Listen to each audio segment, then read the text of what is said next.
Dibden is on pole position. Despite the fact he had his best lap time disallowed in qualifying for exceeding circuit limits, he still qualified on pole to the huge tune of 26 thousandths of a second quicker than number 82 Ben Cater, 94 and 82 row 1. Row 2 of the grid, car number 70 Chris Hodgson, who was third quickest in qualifying but only missed out on pole by 69 thousandths of a second. If he'd have posted a time there, that would have seen him on pole. So 70 and number 10, Neil Harrison, alongside 70 and 10, row 2. Row 3 of the grid is 31, Chris Davison, alongside 49, Richard Purcell, 31 and 49, row 3. Row 4 is car number 27, James Densley, and number 5, Russ Giles, 27 and 5, row 4. Row 5 is 87, Hayden Edmonds, and 36, Mike Hatton, 87 and 36, row 5. Row 6, number 26, Bryn Tootill, and 24, which is Robin Dorr, 26 and 24, row 6. Row 7, 44, Kevin Otway, and number 32, which is Terry Clark, 44 and 32, row 7. Row 8 is 99, Matt Jordan, and number 14, 1-4, Mark Smith, 99 and 14. On row 8. Row 9, car number 19, Nick Catanzaro, and 64, which is Marcus Sheard. That is 19 and 64, and starting as off they go on their green flag warming up lap this time. On the 10th row of the grid, car number 21, Ian Hughes, who had problems in qualifying. Is he out? Yes, he is, with his car at the tail end of the field, and starting from the pit lane, having been excluded from qualifying following post-race scrutineering under Blue Book Article C33, for those of you that are interested and have a Blue Book to hand, is Richard Crisp. So his car scheduled to have started off the back of the grid, but he's actually opted to start from the pit lane by the look of things. So off they go on their green flag warming up lap this time through. Chris, ready for the start of what will be a 15-minute monoposto race. And judging from qualifying, it's just going to be epic, isn't it? The top three split by 0.068, and they were trading blows throughout the whole of that qualifying session, weren't they? I think it's fair to say they'll be doing exactly the same during the course of this race. Ashley Dibden, Ben Cater, Chris Hodgson. Chris Hodgson not in his usual car, and yet that didn't stop him. And Ben Cater, I'm sure he said to me that this is a new car for him this year. I think I recall him saying that in a post-race interview, yeah. And so, you know, he's been getting to grips rather quickly with that, to say the least, and he's been up there and was threatening for that pole position. Ashley Dibden, it was difficult for us to read what he was doing, really, wasn't it, because his transponder wasn't working, so the sectors weren't picking up, and suddenly he would put in a very slow one, and in the next minute it'd be, you know, back up onto pole position. So I think that's going to ebb and flow somewhat, and this is a circuit that does suit these cars a little bit better than certainly earlier in the year when I was at Cadwell Park. It was just too narrow, the circuit there, for these big cars. No such problem here, I don't think. It suits them. The difficulty is that there's still not that a great amount of overtaking opportunity, so qualifying becomes ever more important then in that respect, doesn't it? So yeah, I mean, I think that we've potentially, I can potentially see here a couple of them here where they could make a lunge, maybe, excuse me, down in towards Cascades as they come down the hill towards me. And then as they come down the hill towards me from Hilltop, you know, they sometimes will pull off a down there lunge, won't they, as they get on the brakes into Hislops here. And sometimes you get it when they're slightly better on the power, exiting Nickelbrook, heading up Clay Hill. It's not perfect for it, but they can get themselves alongside, possibly towards the inside, by the time they get towards Druids. I haven't really found out what sort of effect it's had on the circuit, because, of course, they've opened that up, haven't they, up at Druids this year, a little bit more, moved the trees away and the barriers away, and I don't think that's necessarily changed the circuit itself, but whether there's any sort of psychological change up there, I don't know. Yeah, it might just mean that, yeah, because it seems sort of wider open now, that you just feel a little bit more confident, yeah, heading through the corner, because you know that the consequence is not quite as bad as it potentially could have been in the past. So. Exactly, yeah, so it'd be interesting to see. Yeah, subconsciously, I expect that would have some sort of effect. So cars just now about to make their way up onto the front row of the grid. Let's just pick out a few colours for you on the rows of the grid. Ashley Dibden, who sits on pole position, his car is largely sort of a light metallic green with some white flashes to it. And alongside is the black car with its gold flashes of Ben Cater. Row 2 of the grid is the red, white and blue car of Chris Hodgson, and alongside him is the largely red number 10 car in the hands of Neil Harrison. The third row of the grid is the gunmetal grey and orange car, sort of orangey red almost, number 31 of Chris Davidson. Alongside him is the largely metallic burgundy car of Richard Purcell. And row 4 of the grid is the white and orange and black Tatius Formula Renault car, the leading car in FR2000 in qualifying. Number 27, James Densley, alongside the all-white Dallara F398 in the hands of Russ Giles. So that sort of picks out colours on the front few rows of the grid for you. Say Richard Crisp was scheduled to have started from the pit lane and is, yeah, behind the wheel of the car, sitting in the pit lane. So his car having been excluded following post-qualifying scrutineering for a technical infringement. Away they go as lights go out. It's a good start from pole position from Ashley Dibden. Not a bad start from Ben Cater, but he's under pressure from Chris Hodgson, who's looking to try and squeeze his way at the inside. Chris thinks better of it in an unfamiliar car. So it's Ashley Dibden that leads, Ben Cater in second, Ben Hodgson in third, Neil Harrison in fourth, and fifth, I think, is James Densley from seventh on the grid.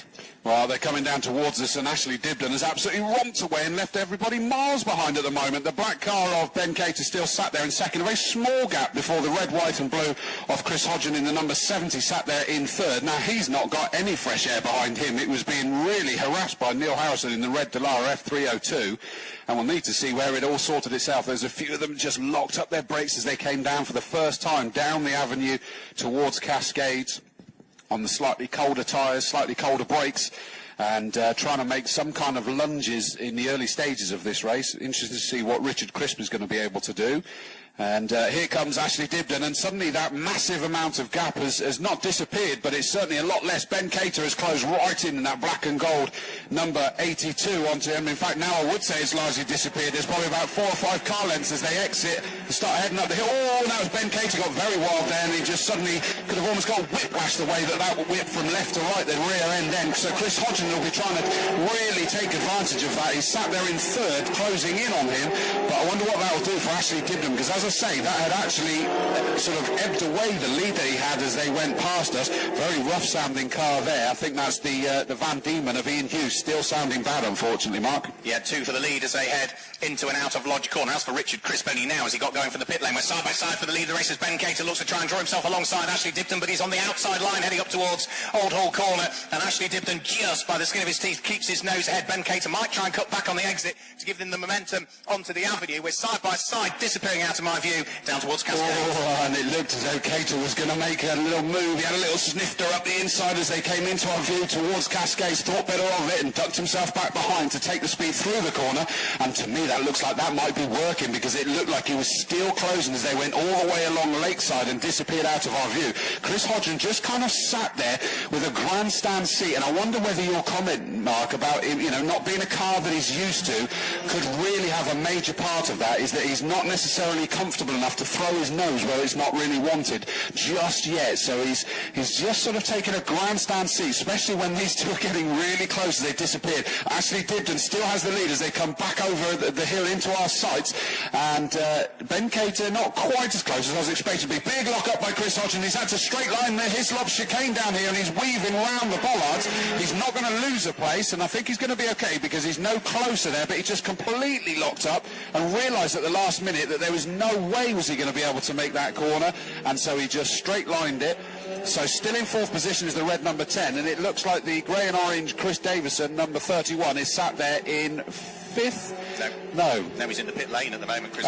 Okay. Which one I looking at then? I think it must be James Densley, the leading car in FR2000. So yeah. Okay. Chris Davidson. Oh yeah, the orange. Yeah, that makes sense. Below me in the pit lane, just heading in towards retirement. Over the start-finish line, they come once more. Ben Cater much quicker, coming out of Lodge Corner, gets fully in the slipstream of Ashley Dibden, but the door is closed. There's no way for him to wiggle his way through. And now these two, for the lead of the race, are holding each other up. It's allowing the car in third place, Chris Hodgson, to begin to close in once more. That's quite impressive. After his lock-up, he's going to be able to do that. But, and there's a good exit through Cascades there by Ben Cater. And again, he's closing all the way down Lakeside. That is definitely... Ben Cater's loving the avenue, coming down, plunging down the hill towards the left-hander of Cascades. And he carries that all the way through, which is why he sort of has a little sneaky peek up the inside, but knows that there's no benefit to him there. He's not able to make the move, so he darts himself back in line, so he can take the sweeping racing line through Cascades onto the straight, and you see him going all the way along Lakeside, just closing more and more and more. Hasn't got himself, by the time they've disappeared out of our view, to get alongside, and he's still sat there in second as they come back down towards us, but closer this time than last time. He's not going to pull himself out into the gap there as they get down towards Hizzy, so there's still line astern, and sure enough, as you predicted, Mark, Chris Hodgson has closed back up again, coming down the avenue. It looked like he'd lost a bit of ground to them. That's right, he's right back with them again, not quite as close to Ben Cater as Ben Cater is to Dibden. So it's the leader that's under the biggest pressure. Then it's a big gap back for very lonely race there for Neil Harrison in the number 10, the red Dallara F302. But the front three, they are going for it hard. Yeah, we've still got 2/3 of the race to go as well, so 10 minutes to go. 3 laps about to be completed as they head out of Lodge Corner and start to come over the start-finish line. Ashley Dibden still in the lead, but still under pressure from Ben Cate, who is desperate to try and work his magic. He's going to have a quick look, just shows the nose of the car to the inside of Old Hall Corner, but knew that the gap was closing, and now runs a little bit wide on the exit of the corner. That drops him away from the race leader and pushes him firmly into the clutches of the third-place Chris Hodgson, who's just set the fastest lap of the race. Wow, so he is back on the case again now. He's had his little lock-up. He's got himself comfortable with how it's handling, and he's just reeling them in. Not an almighty rate, because it doesn't. I wouldn't say that the second-place Ben Cate is under pressure. It's just a sign, Mark. I don't know if you can feel it, of just how quick these cars are. Is it almost feels surely we shouldn't be handing back to each other already, but they just literally disappear out of our bit and back into your view as quick as that. And they're about to come back into our sight. They will be encountering the recovering Richard Crisp, number 56, in sort of probably in a couple of laps' time, because clearly not all well for that car. I know he got excluded, and whatever they've had to change, it doesn't look as though he's completely comfortable with it.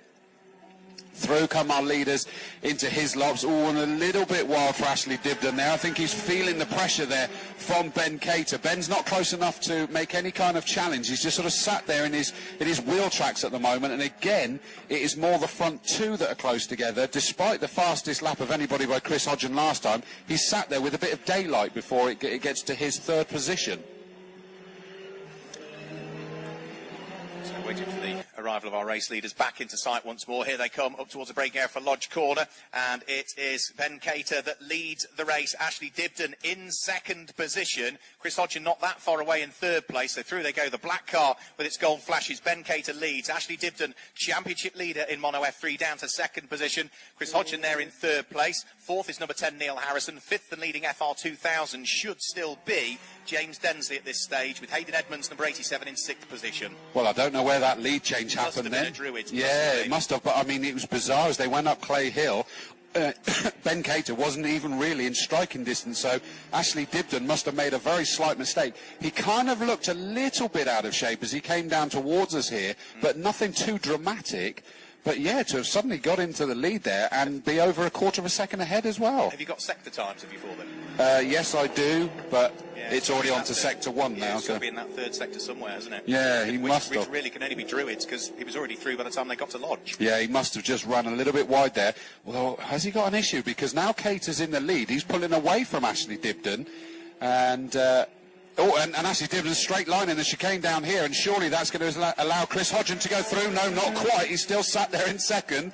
So second and third at some point during this raid have both straight line his chicane. We just need Ben Cate to do it now. He's going to feel left out if he doesn't. But it's Ben Cate still from Ashley Dibden in the number 94. Now he's dropped himself back down to second. Nearly lost another. It doesn't sound like there's a problem with the car, but I just wonder whether maybe something's not quite right with the handling of that car now. Yeah, it certainly seems to have gone off the boil a little bit, doesn't it? They're going to have traffic up the road before too much longer, and that will be the pit lane starter, Richard Crisp, who had to be bump-started down the pit lane. When he finally got going, he was the best part of half a lap adrift. Ben Cate leads the race. Ashley Dibden in second position. The charging Chris Hodgson in third, with the new fastest lap of the race from him. So the top three separated by 1.4 seconds, and the new fastest lap is a 1:37.070. Chris Hodgson closing on the pair ahead. He is, and in fact you can see it as they come down towards us. I was always about to say that the front three are almost equidistant, but Chris Hodgson was definitely the one closing, and all the way down Lakeside, and it doesn't look as though Ashley Dibden's car is quite where it was in the early stages of his race. Although, bizarrely, that's sort of negated by the fact that he did a personal best on that last lap, didn't he? So I'm not sure, I don't get it, because it looked as though Hodgson was really rapidly closing all the way along Lakeside to potentially challenge for second position. So what are we going to see? Ben Cate is still in the lead.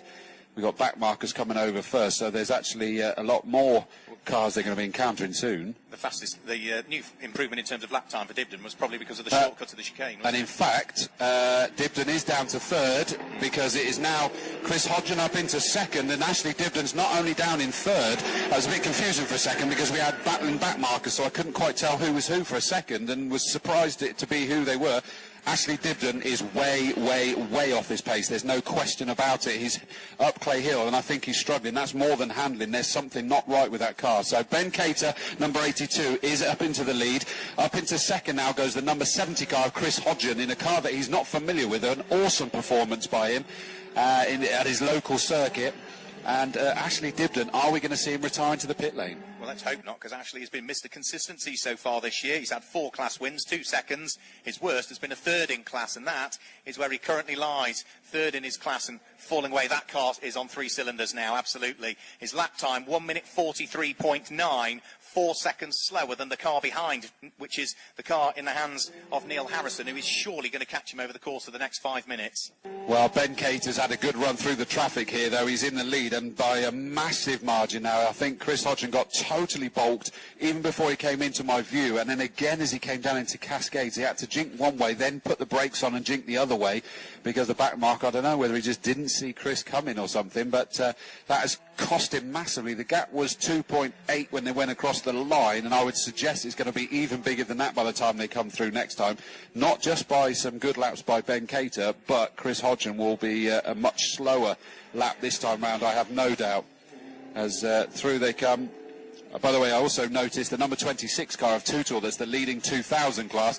He looked a little bit out of shape as he came through here last time round, but it doesn't seem to be costing him anything dramatic. I think he just made a small mistake, and he'll be okay, still leading that particular class.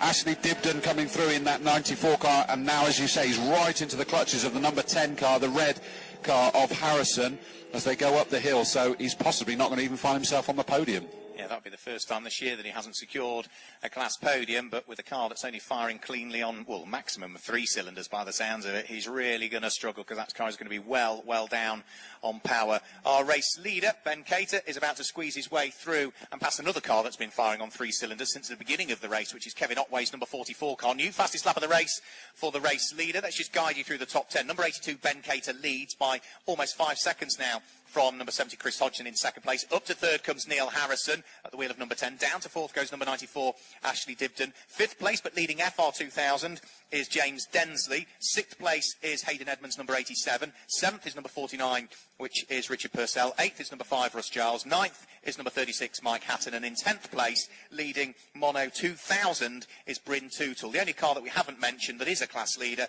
is Robin Dorr, who's in 11th position, car number 24. He leads Mono Classic. That's amazing for a classic, isn't it, to be running so high up overall. Incredible performance. We saw it in qualifying, and we wondered whether that was, a great lap, but he's still doing it now. Such a shame, though, to see Ashley Dibden, our leader in the early stages of this race, and our pole sitter, is now lapping nearly 10 seconds slower than his best pace. So it's not ideal at all. And Chris Hodgins just straight line the chicane down here again as well, and he's just locked up. I think he was trying to dispatch with the back marker, and he just locked up a little bit, straight lined. He's not going to get a fastest lap here, but I was about to say I think Ben Cater will, because he put in a purple sector 1, but not a good sector 2 by the looks of it. But already I think he's probably about to come through to you for what will be the, what's that, 8th time? It is, yeah, the 8th time with 2 minutes now to go, so he should get over the start-finish line with more than a lap time left. Through he goes. Another lap completed. 1 minute and 54 seconds remaining as he came over the start-finish line. So on to the penultimate lap of the race, putting a lap in the process on the Dallara F395 of Mark Smith. And he now has a very comfortable 7.2 second lead between himself and Chris Hodgson in second position. Mark Harrison a fairly distant third at this stage, but it will of course be the class winners that we see head to the podium in a lap or so's time. Helps if I turn the microphone on. One of the class leaders already alongside, along Lakeside, and that is, of course, Ben Cater. Totally fought off any kind of challenge that Chris Hodgson was hoping to mount. It's now 7.25 seconds on the penultimate lap. I think we've agreed, haven't we, that they can get another winner after this, just about, as long as they're happy with the amount of time we got left, which, fingers crossed, will be okay. As down there goes James Densley in number 27, just turning left at Cascades. That means that car is still leading the FR2000s, and behind it now is the F3 car, the number 49 car of Richard Purcell, the sort of burgundy and black. I thought that last time that he'd moved up. That's not for class, so it's not going to be the end of the world for Densley, but that looks like that one's closing. Leader Ben Cater is already up over Clay Hill. Here comes Chris Hodgson, dispatched with another back marker, the number 14 car of Mark Smith, that sort of almost Benetton liveried Dallara F395. But the leaders have already gone through, and then Neil Harrison, number 10, sits there now in third position in his red Dallara F302. Poor old Ian Hughes, who had problems in qualifying with the car not performing well and has been on 3 cylinders for the vast majority of the race, is now in the pit lane and are taking the nose cone off the just plain sexy black and gold liveried car, the number 21 car, or just plain sexy as it says down the side of it. A couple of seconds to go. Ben Cater now safely onto his last lap of the race and on course for what would be only his second victory of the season. He won at Brands Hatch on the Grand Prix circuit. He's not been at every single round. He's had a couple of non-finishes along the way, but it would be his 4th podium in class and his 2nd overall win, wouldn't it? I thought for a second that we'd lost Dibden altogether, but I obviously just missed him go through because he's still sat there in 4th position, overall 4th in class, as we wait for Ben Cater to reappear over Hilltop for the final time. Ashley Dibden's actually just over the other side, just going around Cascades, struggling to get past one of the back markers there. That's not what he would expect. All the number 5 car sounding like it's missing some performance. Russell Giles in the Dallara F398. Here comes Ben Cater, number 82, turns right through Knickerbrook for the final time, just short shifting through the gears by the sounds of that as he exited the corner up Clay Hill. Hopefully that's just because he knows he doesn't need to put any undue pressure rather than there being any kind of developing issue there for him that could cause him an issue for race 2 later today. Through goes Chris Hodgen, sat there in 2nd position. He's had a challenging race getting to know this car he's not familiar with, and in 3rd position just in front of me now is Neil Harrison, number 10, trying to get past a couple of back markers. Yep, so we await the arrival of Ben Cater, who comes out of Deer Leap to take the checkered flag in his 2nd victory of the season, backing up the win that he took at Brands Hatch on the Grand Prix circuit there at what was round 3 of the championship season. Chris Hodgins should come through in 2nd position. Russ Giles in 13th, by the way, the 2nd car to take the flag, but he's the first of the cars that's off the lead lap. Here comes Chris Hodgson. Damage limitation really for him. His regular race car broken with an engine issue yesterday, comes through in his borrowed car and finishes in 2nd position. He'll be pretty pleased with that has limited the damage. And particularly with the ill-performing car of Ashley Dibden, that's actually closed up the Mono F3 Championship standings. 3rd coming through now, car number 10, Neil Harrison comes through and finishes in 3rd position. 4th place will be the car of Ashley Dibden, his worst finish of the season. His first time he's finished off the podium in his respective class, but that's not bad still, considering he was on 3 cylinders for most of the race. And in 5th place, it will be the FR2000 class winner, car number 27, James Densley. 6th place, Richard Purcell comes through. 7th is where we see Hayden Edmonds coming through. 8th place should be any second now, Mike Hatton, who will head towards the flag. He's just turning his way through Lodge for the final time. 9th place will be car number 26, which is the Mono 2000 class winner. Bryn Tootle is yet to take the flag, and Robin Dorr should complete the top 10 and will be the Mono Classic winner. It will be the class winners that head towards the podium in a few seconds' time.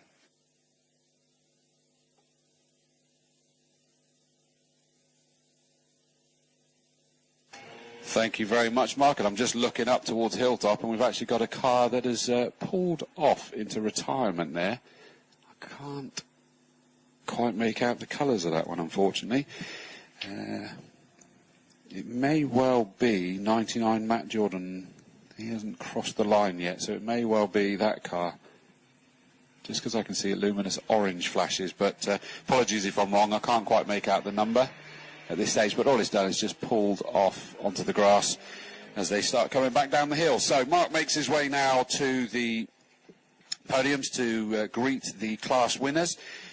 Let's start, first of all, with the winner of the Mono 2000 class. Onto the podium, if you will, please. His 6th class win on the trot for Bryn Tootle. Congratulations to Bryn as he makes his way up onto the podium, ready to receive his pot and his bottle of bubbly as well. The Mono Classic winner, it was the champion from last year. His first time out this year, I think. Robin Dorr claims the class win.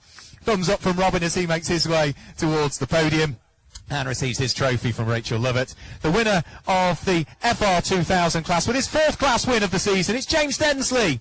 Well done to James as he heads up onto the podium. And the final win is the overall winner. His 2nd class win of the season goes the way of Ben Cater. Congratulations to Ben. A win at Brands Hatch on the Grand Prix circuit. A win in the first of the 2 races here for his class at Oulton Park. And we've got the 4 class winners on the podium. Hold the trophies aloft, chaps. Smile at the camera. And then we can hopefully, once the photographs have been taken, dive in and grab a quick word with them. Are they spraying the champagne? Are they saving the champagne?